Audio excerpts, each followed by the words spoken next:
না থাকলেও এবার মজলুমের পাশে দাঁড়িয়েছে রোনালদোর দেশ পর্তুগাল। আগামী রবিবার ফিলিস্তিনকে স্বীকৃতি দিবে তারা। স্বীকৃতির পক্ষে প্রস্তাবে ভোট দিয়েছে ব্রাজিল। দখলদারদের বিরুদ্ধে অবস্থান নিয়ে এক প্রকার বয়কট ঘোষণা করেছে স্পেন। মুখ খুলেছেন বিশ্ব ফুটবলের অনেক রথী মহারথী, অথচ এখনো নীরব ফুটবলের সর্বোচ্চ সংস্থা ফিফা।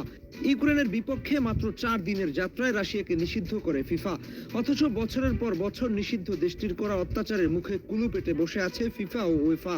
তাই প্রশ্ন উঠে, ফিফা কি ফুটবলের সংগঠক নাকি পলিটিক্যাল হাতিয়ার? ফুটবল শুধু খেলা নয়, এটা আবেগ, সংস্কৃতি, মানুষের জীবনের অঙ্গ। অথচ সেই ফুটবলকে নিয়ন্ত্রণ করা সংস্থাই যখন ন্যায়ের বদলে রাজনীতির কাছে মাথা নোয়ায়, তখন প্রশ্ন ওঠে, ফিফা আসলে কার স্বার্থ রক্ষা করে?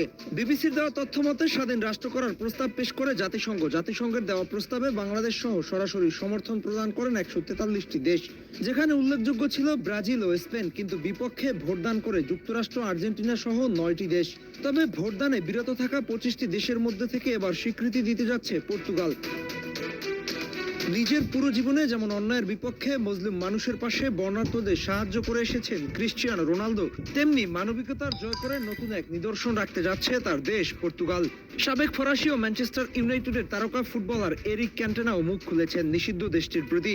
এই ফরাসি বলেন, ইউক্রেন যাত্রার মাত্র 4 দিনে যদি রাশিয়াকে সব রকম ফুটবল থেকে ব্যান করা যায়, তাহলে যারা 716 দিনের বেশি সময় ধরে হাজার হাজার মানুষের সাথে এমন করছে, তাদের কেন নিষিদ্ধ করছে না ফিফা কিংবা উয়েফা?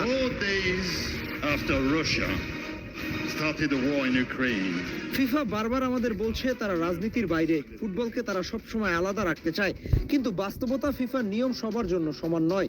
যেখানে পশ্চিমারা চায় সেখানে দ্রুত শাস্তি হয়, যেখানে পশ্চিমারা চায় না সেখানে নীরবতা চলছে বছরের পর বছর।